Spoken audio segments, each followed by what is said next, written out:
नमस्कार जन टीवी में स्वागत है आपका। मैं हूं योगेंद्र। आप देख रहे हैं खास खबर। खास खबर में हम बात करेंगे कोटा में हुए सीआई और विधायक प्रकरण में आए दिन नई बातें सामने आ रही हैं। विधानसभा का सत्र चल रहा है, सियासी पारा चढ़ा हुआ है। हालांकि सरकार और सत्ता दोनों ही, माफ करेगा, सत्ता और संगठन दोनों ही इसे डैमेज कंट्रोल करने में जुटे हुए हैं। लेकिन बयान जो है वो कुछ तीखे इस तरह के आ रहे हैं कि कार्यकर्ता को लगे कि उनकी आवाज उनके विधायक बुलंदी से उठा रहे हैं। आपने सुना कि मुख्यमंत्री की नसीहत कि विधायक संयम से काम लें, खाकी और खादी दोनों का समन्वय होना चाहिए ताकि सौहार्द बना रहे, कोई अपने को ऊपर ना समझे। हमारे यहां नियम कायदे हैं, उसी में सब लोग बंधे हुए और उसी से चले। लेकिन अगले ही दिन ठेंगा दिखाते भवानी सिंह राजा, जो साहब कहते हैं कि कोई मेरे कार्यकर्ता पे हाथ उठाएगा तो हम उसकी गर्दन भी तोड़ देंगे। दूसरी तरफ प्रशिक्षण शिविर चल रहा है जिसमें पता चला है कि पंडित दीनदयाल उपाध्याय, श्यामा प्रसाद मुखर्जी, जिन्होंने जो आदर्श दिए थे बीजेपी को आगे बढ़ाने के लिए, उसको लेकर के चर्चा हो रही है। पार्टी के पदाधिकारियों को प्रशिक्षित किया जा रहा है। लेकिन दूसरी तरफ नजारा कोटा में कुछ इस तरह का हो रहा है। तो पार्टी को कई बार ऐसी परिस्थितियों का सामना करना पड़ता है कि आखिर कहें तो क्या। प्रदेश अध्यक्ष प्रणामी वहां होते हैं, एक वरिष्ठ मंत्री वहां पहुंचते हैं मुख्यमंत्री के निर्देश के बाद, और कोशिश ये होती है कि जो हुआ उसे भुला करके नए सिरे से हम सब लोग आगे बढ़ें, काम करें, अपने अपने काम में जुटें और इन चीजों को भूल देना चाहिए। लेकिन अभी मुझे लगता है कि मामला निपटा नहीं है। बेशक सरकार के स्तर पे या संगठन के स्तर पे माना जा रहा हो कि अब कोई खास बात नहीं रही है, लेकिन खास बात है जब बयान सामने आते हैं तो बयानों की कई चीजें भी सामने आती हैं। चलिए, क्योंकि अब पार्टी जब इस तरह के बयान देती है तो वहां पे पुलिस वाले भी उसी तरह से लामबंद हो रहे हैं। वहां पे धरने प्रदर्शन चल रहे हैं, लगातार लोग मैच का बहिष्कार कर रहे हैं। दूसरी तरफ से मुख्यमंत्री का साफ निर्देश है कि ज्यादा तूल नहीं दिया जाना चाहिए और मामलों को इस तरह से कभी हालात भी ना बने कि जरूरत पड़े किसी को बैकफुट पे जाने की या इस तरह की बचाव की मुद्रा में आने की या किसी पे हाथ उठाने की।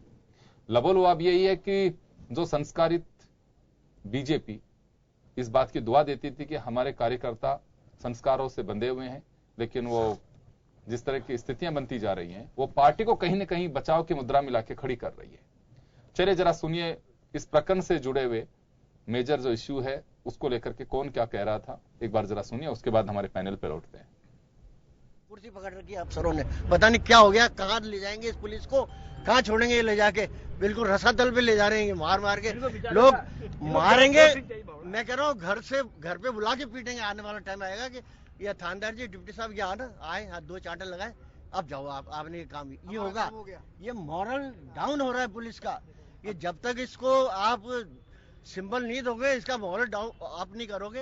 ये मानव अधिकार आयोग बैठा हुआ है, हाथी पाल रखा है सरकार ने।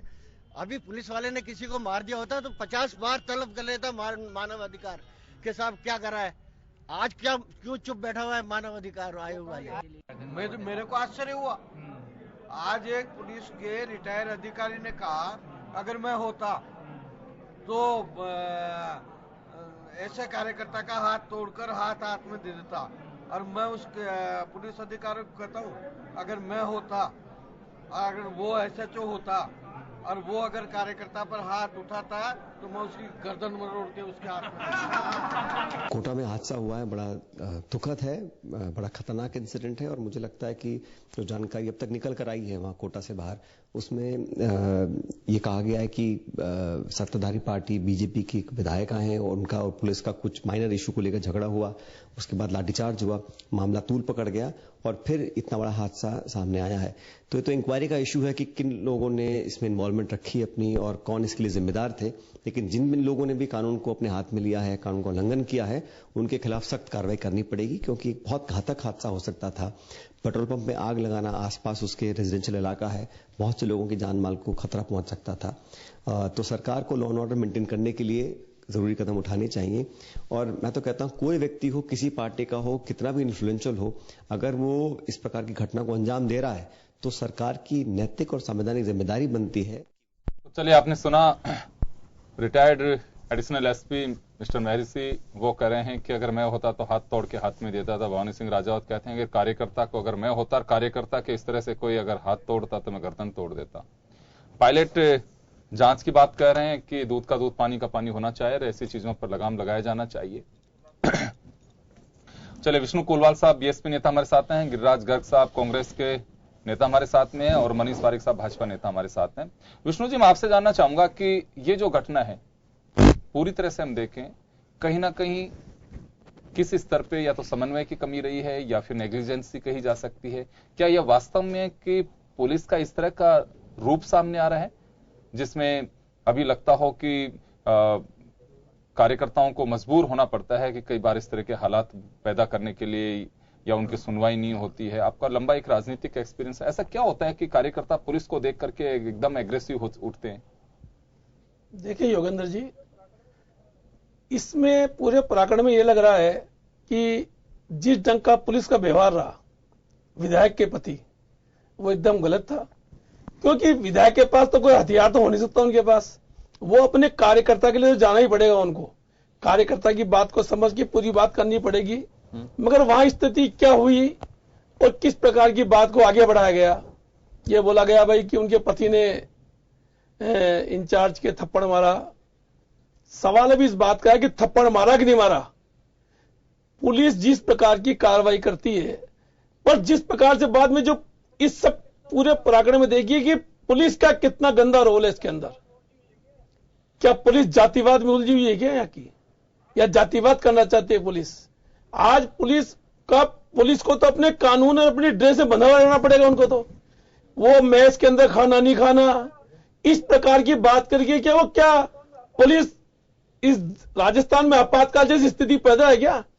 विधायिका अंदर गई, उसको उन्होंने पटक के मारा और उनके पति को मारा। उसके सिवा जो कार्यकर्ता थे, योगेंद्र जी देखो ये बात तो सच है कि थाने में तो जो पुलिस करती है वही करती है, वही भगवान है और वो ईश्वर है, जो भी कुछ है वही है, उन्हें कुछ करना है।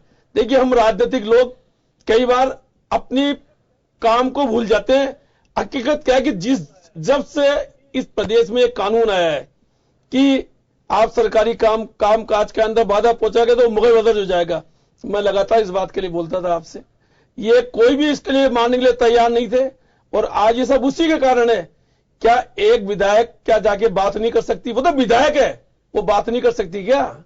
यही स्थिति हकीकत में स्थिति यही है कि इसके अंदर पुलिस का रवैया भी ठीक नहीं था और उनके पति ने क्या किया उसके बारे में मैंने अभी तक पूरा देखा नहीं है और उसको समझा भी नहीं है। मगर उनके कार्यकर्ता थाने में बंद थे। अगर बंद कार्यकर्ताओं से एमएलए मिलने नहीं जाएगा तो एमएलए को तो जनता से वोट लेना है। कार्यकर्ताओं के साथ काम नहीं करेगी तो किसके साथ काम करेगी? पुलिस के साथ जाके काम करेगी क्या वो? तो कम से कम पुलिस को संयमता से काम लेना चाहिए।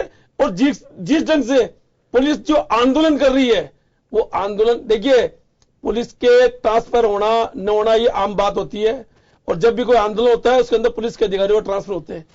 इतना ईगो पुलिस क्यों बना रही है? ऐसा बनाने नहीं चाहिए था उनको। देखिए भवानी सिंह जी ने सही कहा, मैं उसके पक्ष में हूं। भवानी सिंह जी ने कहा कि एक दलित के साथ, एक दलित विधायक के साथ इस प्रकार से हो सकती है थाने के अंदर, तो आम आदमी का तो क्या होगा? तो उन्होंने देखिए नहीं, लेकिन जब कुलवाल साहब सवाल यहाँ पे यह है कि ऐसी नौबत क्यों आई? पुलिस ऐसा तो नहीं है कि आमजन में बहुत सारे लोग रहते हैं कि किसी से भी मारपीट कर लेंगे। जब वो अगर कहीं पे कोई कानून विरुद्ध अगर कोई काम कर रहा है तो पुलिस की ड्यूटी वो चालान काटेंगे। ऐसा क्या हो गया उनके पति को कि बिल्कुल वो पुलिस के काम को पुलिस के अंदाज में करने नहीं देना चाह रहे कि बिल्कुल ऐसा नहीं होगा? पार्टी थी, शासकीय दल से जुड़े हुए हैं, हालांकि वो सक्रिय राजनीति में नहीं है, वो गवर्नमेंट के एम्प्लॉय हैं, वो उनकी पत्नी एमएलए है। तो ऐसा क्या हो गया कि हाथापाई की नौबत आ जाती है? नहीं, अभी योगेंद्र जी अपने इस बात को कैसे माने कि ये एक पक्ष कार्रवाई कैसे मानी जाए कि ये नहीं इंचार्ज पे उन्होंने कार्रवाई की, थाने में ले जाकर के मारा, इस बात को लगातार हर कोई कह रहा है।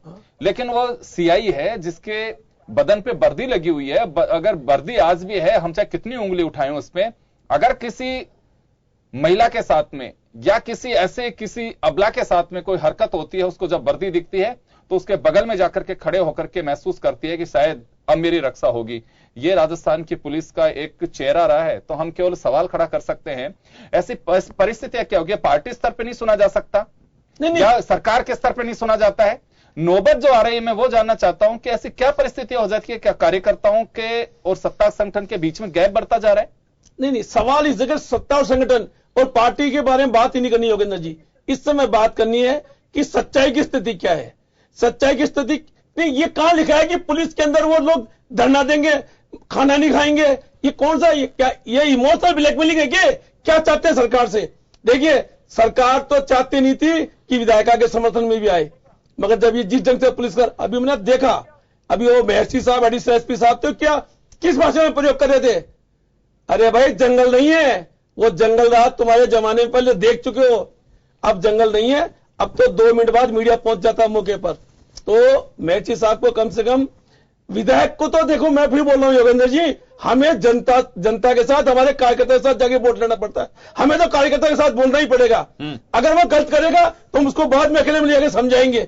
मगर ये जिस ढंग से इन्होंने मारपीट थाने में ले जाके इस प्रकार से मारा, देखिए थाने में क्या थे, ये कुल 5 लोग थे, 5 लोग थे थाने के अंदर। पुलिस कितनी थी? तो क्या आप समझते हो थाने में ले जाकर वो लड्डू खिलाए होंगे?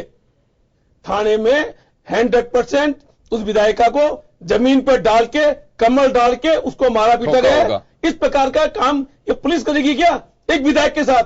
अगर ऐसा विधायक के साथ होगा तो हम जनता के साथ क्या होने वाला है, ये भारतीय जनता पार्टी ने तो सोचना होगा। चलिए, अभी मनीष जी बताएंगे। मैं गर्ग साहब आपसे जानना चाहूंगा कि कोटा की जो घटना है, 2 बातें हैं कि क्या वास्तव में इससे राजनीतिक दलों को भी और पुलिस को भी कुछ सबक लेना चाहिए, या फिर ऐसी नौबत क्यों आ रही है कि कार्यकर्ताओं की सुनवाई नहीं होती है, कि जब सत्ता में पहुंचते हैं हम लोग, या एमएलए बन जाते हैं या प्रधान बन जाते हैं, उसके बाद वर्कर को भूल जाते हैं। आखिर आक्रोश की वजह क्या है? देखिए योगेंद्र जी, 3.5 साल सरकार को होने जा रहे हैं, 3.25 साल पूरे हो चुके हैं। राजस्थान के अंदर जिस तरह का एटमॉस्फेयर बना हुआ है, कोटा की घटना ये पहली घटना नहीं है। कोटा के अंदर ये मेरे ख्याल से शायद 3रे या 4थे विधायक होंगे जिन्होंने ये इस तरह का थाने में जाके, और जो भी कुछ हुआ वो सबके सामने है। इसके पहले प्रहलाद गुंजल जी ये कर चुके हैं, मनोर थाना के विधायक कर चुके हैं, और भवानी सिंह जी तो आज दोबारा कह रहे हैं कि मैं तो गर्दन मरोड़ के उस एसएचओ के और उसके हाथ में दे देता। ये सब क्या है कि खुलेआम एक तरह से हम प्रजातांत्रिक व्यवस्था को जो है, चूंकि इस गाड़ी के 2 पहिए हैं, एक प्रशासन है और एक प्रजातांत्रिक व्यवस्था में चुने हुए व्यक्ति है, दोनों का सामंजस्य होगा जब ही गाड़ी चलेगी। आप ये चाहें कि बिना सामंजस्य के गाड़ी, विधायिका के साथ हुआ वो निश्चित रूप से गलत है, लेकिन विधायिका को भी जो है, जो संविधान के हिसाब से विधानसभा में नियम कानून कायदे बनाते हैं, उनकी पालना तो नीचे वाला ना प्रशासन ही करता है। विधायिका को यदि कोई नाराजगी थी तो वहां जो बड़े अधिकारी बैठे हुए थे, चाहे एसपी था, चाहे ना एडीजी थे, डीजी थे, या गृह मंत्री जी थे, मुख्यमंत्री जी थे, इनके पार्टी के प्रदेश अध्यक्ष थे, उनको कहना चाहिए था, उनको ये बताना चाहिए था कि भाई इस तरह से कोटा के अंदर ही हो रहा है। और मैं पूछना चाहता हूं कि एक कार्यकर्ता का चालान कटा, क्या कोटा पुलिस ने सेम डे सिर्फ एक ही चालान काटा था जो अनलीगल था, बाकी चालान सारे लीगल थे उस तारीख के? 100, 200, 500, 1000 जो काटे थे। मतलब सबसे विचित्र बात यह है कि आप जनता की आड़ के अंदर कार्यकर्ताओं की गुंडागर्दी आप करवाना चाहते हैं राजस्थान के अंदर। ये अच्छा मैसेज नहीं है। मुख्यमंत्री जी ने कहा कि सबको तालमेल रख के और शांति बनाए रखना चाहिए। हाथ के हाथ इनके वरिष्ठ विधायक कहते हैं कि गर्दन मरोड़ के हम रख देंगे। ये सब क्या है? मतलब आप क्या मैसेज देना चाहते हो राजस्थान के अंदर?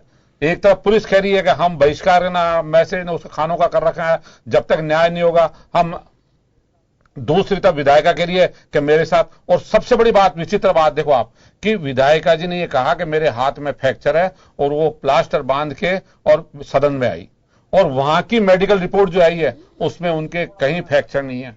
विधायिका को भी थोड़ा सा रखना चाहिए सदन का सम्मान कि मैं जनप्रतिनिधि हूं, 2 लाख, 2.5 लाख, 3 लाख लोगों ने मुझे चुन के भेजा है, मैं जो हकीकत है उसी को बयां करूं। ऐसा नहीं हो कि मेरी वजह से पूरा सदन के सदस्यों का कहीं ना कहीं जनता पे अविश्वास हो। उनको कहना चाहिए था कि मेडिकल रिपोर्ट आएगी जब मालूम पड़ेगा। उन्होंने साफ कहा कि मुझे बुरी तरह पीटा है, मेरा गला दबा के मारने की कोशिश की है और मेरे हाथ में फ्रैक्चर है, और मेडिकल रिपोर्ट कह रही है कि उनके कोई फ्रैक्चर ही नहीं है। ये सब बातें जो है ना, और हम तो ये कहते हैं कि इसका दूध का दूध, पानी का पानी होना चाहिए। एक निश्चित समय में न्यायिक जांच इसकी होनी चाहिए ताकि न्याय मिल सके जो भी पीड़ित पक्ष है उसको। चलिए, निश्चित रूप से कोई ना कोई तो पीड़ित है जिसको न्याय मिलनी चाहिए, और सवाल यही है कि जांच जिस स्तर पर कराई जा रही है, संगठन के स्तर पे भी प्रणामी और वरिष्ठ मंत्री प्रभुलाल सैनी वहां जाकर के जांच करने के लिए गए, और ये युवार साहू जो एडिशनल डीजी हैं इंटेलिजेंस, वो भी इस मामले की जांच कर रहे हैं। और मुझे लगता है कि मंडे को विधानसभा का जब सत्र ये अभिभाषण के बाद जब शुरू होगा तो उस दिन काफी इस पे चर्चा की उम्मीद की जा सकती है। लोग डिमांड कर सकते हैं कि जो माननीय सदस्य हैं वो कि इस पे चर्चा होनी चाहिए और किसकी गलती थी, और उसके या तो पनिशमेंट दिया जाए या फिर वास्तव में विधायक की गलती है या पुलिस की ज्यादती थी। ये तमाम पहलू जो हैं वो उठाए जा सकते हैं, क्योंकि अभी भी विधायक मनोज न्यांगली जो बीएसपी के विष्णु कुलवाल साहब हैं वो इनके विधायक हैं, उन्होंने इस मामले को उठाया था कि इस मामले पर गौर किया जाना चाहिए और जांच होनी चाहिए, और जांच निष्पक्ष जांच हो, और जिस स्थिति पे अगर विधायक के साथ अगर गलत हुआ है तो हम उसका विरोध करते हैं। चले मनीष पारिक साहब हैं। मनीष जी, ऐसा क्या हो रहा है कि सरकार आपकी है और बावजूद उसके या तो कार्यकर्ता परिस्थितियां जो हैं उसको फेस करना नहीं चाहते हैं, कि बिल्कुल जैसे प्रतिपक्ष के लोग उस दिन पहले दिन आरोप लगा रहे थे कि सत्ता के मदहोश में एकदम चूर हो रहे हैं और पुलिस को कुछ समझते ही नहीं है, या अगर पहले से अगर ये बात चल रही थी और विधायक या पार्टी के कार्यकर्ता शिकायत करते हैं, क्या ऐसा तो नहीं है उनकी सुनवाई नहीं हो रही है, उनको सड़कों पर ही निपटना पड़ रहा है? नहीं योगेंद्र जी, ये तो स्पॉन्टेनियस रिएक्शन का परिणाम है, तो वो तो कभी भी हो सकता है, एक बात। दूसरी बात ये कि जो ऑर्गेनाइजेशनल जो सेटअप है उसमें तो नो डाउट बीजेपी का ये एस्पेक्ट सबसे ज्यादा है भारत भर में। जो प्रशिक्षण शिविर भी लगते हैं, कैंप भी होते हैं और ट्रेनिंग भी है, इस तरह के साहित्य भी है, और जगह पर ऐसा नहीं है, लेकिन बीजेपी में है। तो लेकिन जब ये एक बात आती है कि कार्यकर्ता और जनता के लिए बात करने का काम एमएलए का होता है, एमएलए को ये जगह होती नहीं है कि वो ना जाए ना करे, तो उसको जाना ही पड़ता है। और अपन बड़े लेवल पे आप विचार करें अगर इसको थॉटफुलनेस के साथ, तो एमएलए प्रशासन और जनता के बीच में समन्वयकारी शक्ति होता है, वो प्रशासन का सेफ्टी वॉल्व होता है। कि जैसे आपने देखा है कि जब ग्रामीण लोग बिजली से परेशान होते हैं तो पेड़ के बांध देते हैं एईएन को, एक्सीएन को, तो नेताजी जाते हैं और उसको छुड़ा देते हैं कि भाई इसको बांधोगे तो बिजली कौन ठीक करेगा। तो ये बात स्वाभाविक है, एक तरह से सेफ्टी वॉल्व का काम जनप्रतिनिधि करते हैं। ये जोरदार बात है कि कोटा में सेफ्टी वॉल्व को ही तोड़ लिया प्रशासन ने, क्योंकि उस जो आक्रोश था उसको रोकने की बात ये हुई। तो ऐसा हो सकता है कि उस आक्रोश को डाइवर्ट करने के लिए इस तरह की घटना को अंजाम दिया हो, जैसा कि विधायक ने कहा है कि इट इज प्री डिसाइडेड, जो उन्होंने जो कहा है। बड़ी बात यह भी है कि जांच होने के बाद ही दूध का दूध पानी का पानी होगा, लेकिन ये बात तो जो जनरल नॉर्म्स में लोगों ने बात की है वो ये कि प्रशासन का काम, they are duty bound to make the rule of law. बिल्कुल वो तो है, लेकिन हमारे भी कुछ अपनी ड्यूटीज होती हैं कि अगर कोई वर्दी पहन करके कोई अधिकारी या कर्मचारी, कोई कांस्टेबल आया है तो उसका सम्मान भी करना चाहिए। ये कहाँ लिखा हुआ है कि अगर वो 2 बार चालान या 3 बार चालान करे तो उसके थप्पड़ जड़ दिया जाए? अब इसको साजिश और बताया जा रहा है कि तो पहले से प्री प्लान था किसी चीज को डाइवर्ट करने के लिए। एमएलए ने तो कहा, लेकिन हम लोग भी इस पे गौर करें। पार्टी 3-4 दिन से इस मामले को लेकर के जूझ रही है, और फिर भवानी सिंह राजावत साहब पूरी तरह से पैरोकार बने हुए हैं। उसके अगर कोई कार्यकर्ता के हाथ लगाए तो हम गर्दन तोड़ देंगे। नहीं, मैं इसमें अगर अपन टाइम हो तो मैं एकेडमिक एस्पेक्ट पे बात करते हैं। जैसे अपन कहते हैं कि जो व्यक्ति वहां पे रूल ऑफ लॉ को इंप्लाई करने वाला है, अगर उसके प्रति एक एमएलए का प्रति ये कहता है, मैं कोई बायस नहीं हूं किसी के प्रति, दोनों का भी जांच होगी तब निर्णय निकलेगा क्या हुआ है, और मैं उसकी कार्रवाई करने योग्य व्यक्ति भी नहीं हूं, लेकिन मैं तो एकेडमिक एस्पेक्ट पे बात कर रहा हूं। जो